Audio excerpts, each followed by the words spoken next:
855 জন শ্বহীদৰে গঠিত অসম গণ পৰিষদ দলটো আজিৰ ডেটত দুজন এটা প্ৰাইভেট লিমিটেড কোম্পানীৰ দৰে শাসন ব্যৱস্থাৰ লগত তেওঁলোক জড়িত হৈ পৰিছে। নাম নোকোৱাকে অসমৰ ৰাইজে তেওঁলোকক স্বীকৃতি দিছে প্ৰাইভেট লিমিটেড কোম্পানী বুলি। গতিকে এনে ক্ষেত্ৰত জাতীয়তাবাদ যিটো স্থিতি জাতিৰ বৰ্তমানৰ সংকটময় সময়ত তেওঁলোকৰ স্থিতিক লৈ ৰাইজে যিহেতুকে প্ৰাইভেট লিমিটেড কোম্পানী বুলি এটা নামাকৰণ কৰিব লৈছে, গতিকে তেনে ক্ষেত্ৰত আমাৰ জাতীয়তাবাদৰ যিটো ভেটি সুদৃঢ়ভাৱে আমি আগবাঢ়িব খুজিছোঁ, তেনে ক্ষেত্ৰত জনমানসত অসমবাসীয়ে তাক আঁকোৱালি ল'ব বুলি মোৰ আত্মবিশ্বাস।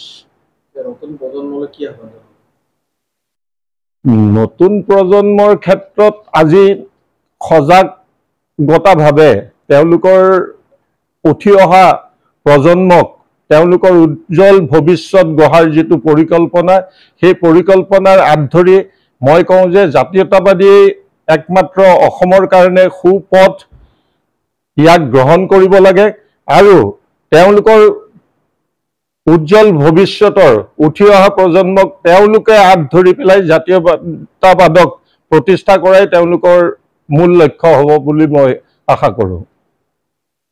নহয়, আমি ভাৰতীয় নাগৰিকৰ পক্ষত আমাৰ সংবিধানে যাক ভাৰতীয় বুলি কৈছে তেনেকুৱা যদি কাৰোবাক উচ্ছেদ কৰিছে, তেনেকুৱা মানুহক যদি আমাৰ কোনোবা জেগাৰ পৰা উচ্ছেদ কৰিছে, আমি কৈছোঁ যে সেইসকল মানুহক পুনৰ সংস্থাপন দিব লাগে, তেওঁলোকক ক্ষতিপূৰণ দিব লাগে।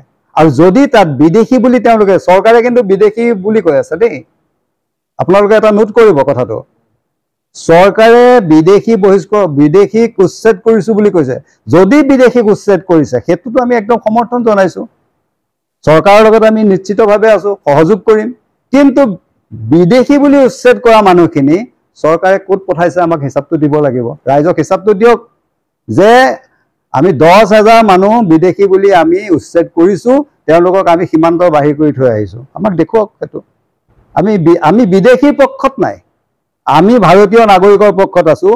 যি ভাৰতীয় নাগৰিকে আমাৰ দেশত বসবাস কৰি আছে, সংবিধানে ভাৰতীয় বুলি যাক অধিকাৰ দিছে, সেইসকলক উচ্ছেদ কৰাৰ পিছত আমি চৰকাৰক দাবী কৰিম যে তেখেতসকলক সংস্থাপন দিয়ক আৰু তেখেতসকলক ক্ষতিপূৰণ দিয়ক। কিন্তু বিদেশী বুলি যাক কৈছে, তেওঁলোকে বিদেশী বুলি যাক উচ্ছেদ কৰিছে, সেইসকলক কিন্তু সীমান্ত বাহিৰ কৰি দিবলগীয়া হ'লে আমাকো লৈ যাওক, আমিও যাম তেখেতসকলক সহায় কৰিবলৈ, সহযোগ কৰিবলৈ চৰকাৰৰ লগত আমিও যাম। বিদেশীক কিন্তু তেওঁলোকে বহিষ্কাৰ কৰি সীমান্ত বাহিৰত থৈ আহিব লাগিব।